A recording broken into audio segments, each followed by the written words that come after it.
spirit. Yeah, Kiki gave the spirit. Yeah, Kiki gave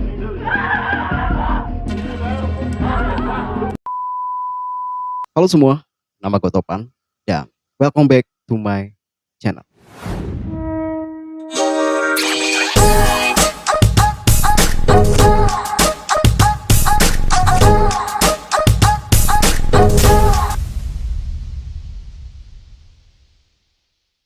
Mungkin dari kalian ada yang udah tahu atau mungkin udah pernah nonton juga film horor yang berjudul Exorcism of Emily Rose.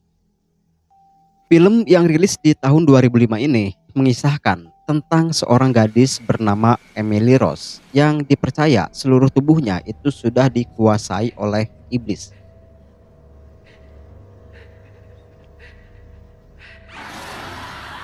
Film dengan genre horor religi ini sekaligus menjadi salah satu film favorit gua mah. Nah, jadi buat kalian yang suka nonton film horor nih, Exorcism of Emily Rose ini recommended banget buat kalian tonton. Tetapi yang mau gua bahas di video kali ini bukanlah filmnya mah, melainkan kisah di balik film tersebut. Karena memang nih, film tersebut itu diambil dari kisah atau kejadian nyata yang dialami oleh seorang gadis berkebangsaan Jerman bernama Anneliese Michel. Jadi, Anneliese Michel ini diketahui telah dirasuki oleh 6 iblis dan sempat menjalani ritual eksorsisme atau pengusiran setan sebanyak 67 kali yang membuat dia tidak bisa bertahan sampai akhirnya dia pun meninggal dunia. Lalu, kenapa gue tertarik membahas kasus ini gitu ya? Karena sebenarnya nih, gue sendiri juga itu sempat beberapa kali menemui kasus yang mirip-mirip seperti ini mah. Yang bahkan itu menimpa orang-orang terdekat gue. Jadi ada satu kondisi di mana kondisi tersebut itu tidak bisa dijelaskan secara medis. Bahkan di luar nalar juga gitu ya. Karena ada momen di mana dia itu bisa melakukan hal-hal yang sama sekali tidak bisa dia lakukan sebelumnya mah. Dan dari beberapa kasus yang sempat gua temui tersebut, itu selalu diakhiri dengan meninggalnya orang tersebut. Lalu gimana kisah mengerikan yang dialami oleh Anneliese Michel ini? Kita akan bahas lengkapnya di Bantai. Bahas santai. Anneliese Michel lahir pada tanggal 21 September 1952 di Bavaria, Jerman. Dia lahir dan dibesarkan di keluarga Katolik yang bisa dibilang sangat taat beragama gitu bang, bersama ketiga saudara perempuannya. Anneliese sendiri juga itu dikenal sebagai anak yang pendiam tapi sangat religius bang. Dia selalu pergi ke gereja itu 2 kali di dalam 1 minggu. Nah singkat cerita, pada tahun 1968 di usianya yang ke-16 tahun, gak tahu kenapa gitu ya, dia itu tiba-tiba terjatuh terus pingsan. Setelah sadar dari pingsannya nih, pada malam harinya dia tuh berkata, kok seperti ada yang nindih dadanya gitu mah. Seolah-olah dia tuh ditekan ke kasur yang sedang dia tiduri pada saat itu. Tapi di sana Anneliese pun masih positive thinking gitu ya. Mungkin karena dia kecapean atau mungkin karena badannya kurang fit aja gitu mah. Tetapi pada bulan Agustus 1969, kejadian serupa pun itu terjadi lagi. Tapi kali ini bukan hanya pingsan aja. Anneliese ini itu juga sempat mengalami kejang-kejang parah. Nah karena begitu, orang tuanya pun memanggil seorang dokter dan seorang ahli saraf untuk memeriksa kondisi Anneliese ini. Dan pada awalnya nih, Anneliese ini itu diduga menderita epilepsi lobus temporal. Karena mungkin mereka itu melihat gitu ya, gejala-gejala kejang yang dialami Anneliese ini. Tetapi setelah dilakukan EEG atau semacam pemeriksaan otak itu mah, hasilnya pun tidak menunjukkan hal tersebut. Jadi normal-normal aja gitu ya. Tidak ada yang salah dengan otak maupun saraf Anneliese ini. Karena begitu, di sana dokter pun hanya memberikan obat-obatan yang harus diminum secara rutin oleh Anneliese ini mah. Tapi setelah mengkonsumsi obat-obatan tersebut, kondisi Anneliese ini bukannya membaik, tapi malah tambah parah gitu mah. Dan puncaknya itu terjadi pada saat Anneliese ini berusia 21 tahun. Nah pada saat itu dia mulai memperlihatkan perilaku-perilaku yang aneh gitu ya. kayak ngamuk-ngamuk, nyakar-nyakar dinding, bahkan berusaha melukai dirinya sendiri. Jadi udah bukan kejang-kejang biasa gitu ya. Nah, melihat hal tersebut, keluarganya pun mulai curiga kalau penyakit yang diderita Annelies ini bukanlah penyakit biasa, melainkan ada kaitannya dengan hal-hal mistis. Hal itu diperkuat dengan sejak pada saat itu, Annelies ini itu menjadi tidak toleran dengan berbagai objek-objek keagamaan. Selain itu juga, Annelies juga berkata nih, kalau dia itu sering mendengar bisikan-bisikan gaib. Dan bisikan yang paling dia ingat adalah kalau dia terkutuk dan akan membusuk di neraka.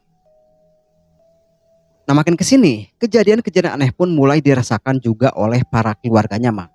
Mereka itu sering mendengar kayak ketukan pintu, mencium kayak ada kotoran yang terbakar gitu ya. Bahkan ada satu momen di mana keluarganya pun melihat Annelies ini berdiri diam sambil melihat patung Bunda Maria dengan ekspresi kayak yang marah gitu, Mang.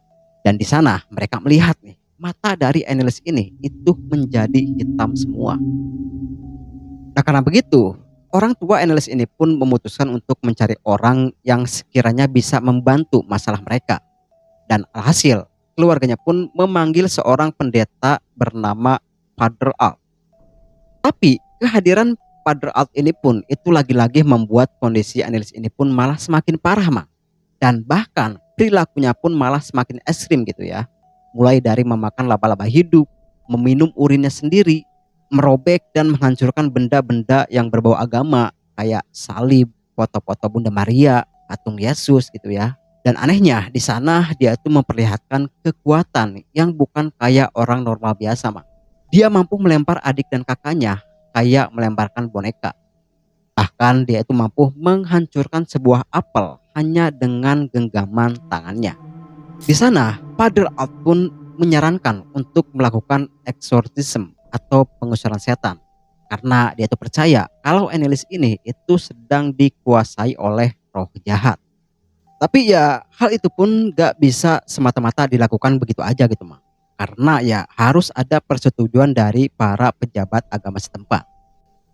Nah, karena begitu, mereka pun langsung meminta izin dan sekaligus meminta bantuan kepada uskup di sana untuk melakukan ruqyah terhadap Annelies ini.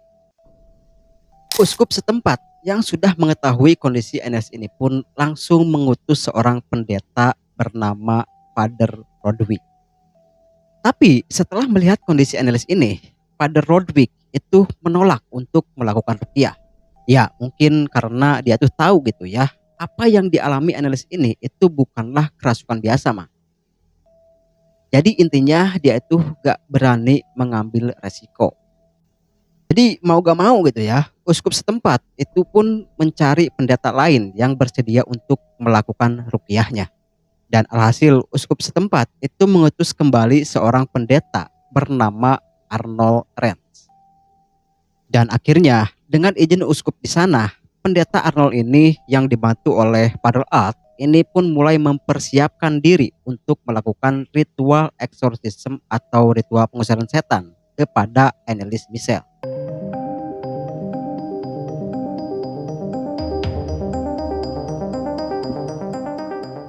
Pada tanggal 24 September 1975, ruqyah pertama pun dilakukan. Di sana, pendeta Alt itu mengizinkan proses ruqyah tersebut untuk direkam menggunakan sebuah kaset. Dan ini adalah rekaman asli dari proses ruqyah tersebut, Pak. Dengarkan baik-baik. Rosen erstmal naar thuis te gaan. Ja, Rosen aber die wenigste beten. de längste. Ja. Und in Kirche wird auch mal der wenigste gebeten, weil die Herrn Pfarrer ja das für unmodern halten. Ja, Ja. Nah, ritual tersebut itu terus dilakukan berulang kali sampai mencapai 67 sesi selama 10 bulan. Jadi setiap minggunya mereka melakukan ritual tersebut itu 3 sampai 4 kali dengan durasi 3 sampai 4 jam. Jadi bisa dibayangkan gitu ya, seberapa tersiksanya Annelies pada saat itu, Mak. Nah, pada saat itu Annelies juga meminta untuk berhenti mengkonsumsi obat-obatan yang sebelumnya diberikan oleh dokter. Nah, Karena dia berkata nih, kalau obat-obatan tersebut itu malah membuat dia semakin lemah untuk melawan iblis-iblis yang ada di dalam dirinya. Loh, kok bisa dia bilang iblis-iblis gitu ya? Kalau begitu berarti tidak hanya satu iblis yang merasukinya. Dan benar aja nih, pada saat ruqyah berikutnya dilakukan, para pendeta pun bertanya siapa iblis yang merasukinya.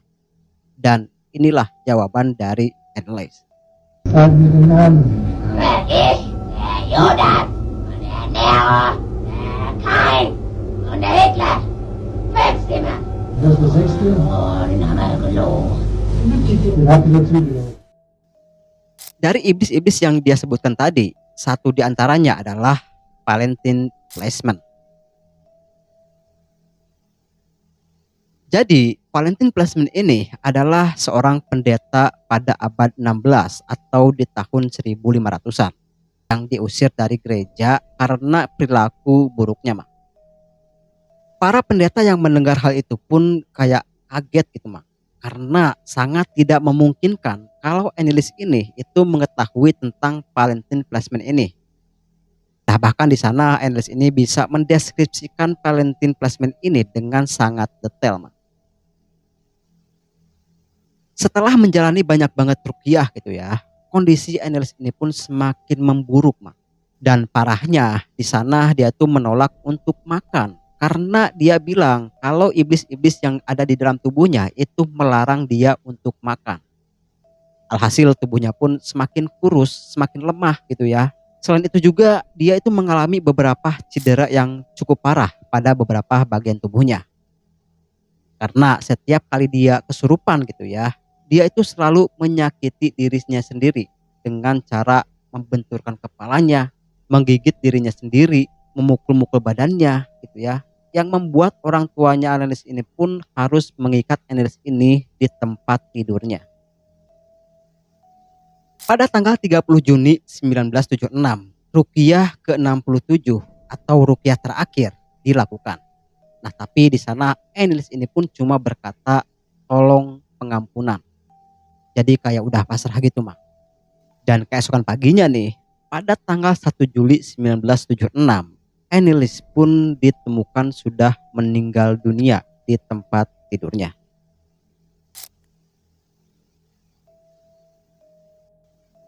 Jadi kalau di dalam filmnya nih, pada saat-saat terakhirnya Annelies atau Emily Rose gitu ya, ini bertemu dengan perawan Maria di dalam mimpinya. Nah, di sana dia itu dikasih dua pilihan. Ikut Bunda Maria ke surga, dengan kata lain meninggal gitu ya, atau tetap hidup tetapi menderita. Nah, lalu dia pun memilih untuk ikut Bunda Maria ke surga. Nah, lalu setelah Annelies ini meninggal, pendeta Arnold Renz dan kedua orang tuanya Annelies ini pun ditetapkan bersalah oleh pengadilan karena mereka dianggap sudah menghalangi pengobatan secara medis kepada Annelies ini. Ditambah, pada saat Annelies ini meminta izin untuk tidak mengkonsumsi obat-obatan tadi gitu ya, mereka pun membolehkannya, Mak. Jadi memang kontroversi gitu, Mang ya. Ada orang yang percaya dari sisi A, tapi gak sedikit orang juga yang percaya pada sisi B. Alhasil mereka pun dijatuhi hukuman masing-masing 6 bulan penjara. Karena ya hukum tetaplah hukum. Dan lagi, walaupun kasus ini lebih condong ke hal-hal mistisnya gitu ya, tapi sebenarnya ada penjelasan ilmiah atau penjelasan secara medis mengenai apa yang diderita Annelies ini, Mak. Sampai akhirnya dia pun meninggal. Dari awal kita sudah membahas penuh kasus ini dari sisi mistisnya. Dan jadi gua pikir gak adil gitu ya kalau kita tidak membahas dari sisi ilmiahnya.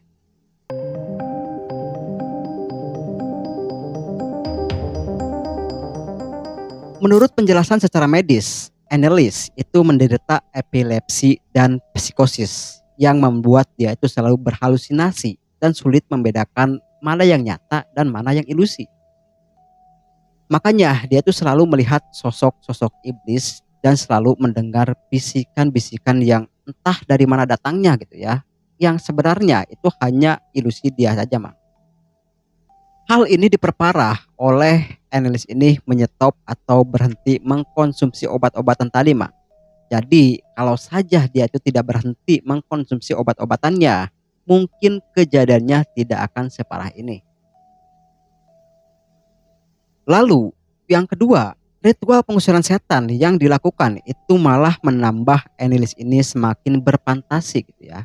Nah, jadi secara tidak langsung dia tuh didukung, yang membuat Annelies ini semakin percaya nih kalau iblis-iblis yang ada di dalam dirinya itu memang benar-benar adanya, Mak. Yang padahal sekali lagi gitu ya, itu hanya ada di dalam kepalanya saja. Lalu hasil dari otopsi, Annelies ini meninggal akibat dehidrasi parah dan kekurangan gizi. Nah, berat badan Annelies ini itu hanya 34 kg saat meninggal di usianya yang ke-23 tahun. Jadi bisa dibayangkan gitu ya, segimana kurusnya Annelies pada saat itu. Kita menyeberang ke sisi mistisnya. Nah, lalu kalau dari sisi mistisnya nih, sampai Annelies ini meninggal gitu ya, tidak ada satu orang pun yang bisa menjelaskan ketika kondisinya benar-benar ngedrop. Tapi pada saat di scan EEG tidak menunjukkan sesuatu yang salah pada otak maupun sarafnya Annelies ini. Jadi bisa dibilang secara medis Annelies ini sehat-sehat aja, Mang. Dan medis juga tidak bisa menjelaskan nih ketika pupil mata Annelies ini membesar dan berubah menjadi hitam keseluruhan. Lalu walaupun kondisi Annelies ini lemah gitu ya, tapi dia itu sering memperlihatkan kekuatan yang bisa dibilang nggak normal gitu, Mang. Nah, tadi kan di awal dia itu sempat melempar kakak adiknya, juga menghancurkan sebuah apel dengan genggaman tangannya. Yang padahal pada saat itu Annelies ini sedang lemah banget gitu, Mang. Dan yang terakhir adalah beberapa rekaman dari suara Annelies ini pada saat melakukan ruqyah itu seolah-olah terdengar ada dua suara yang keluar dari tubuh Annelies ini.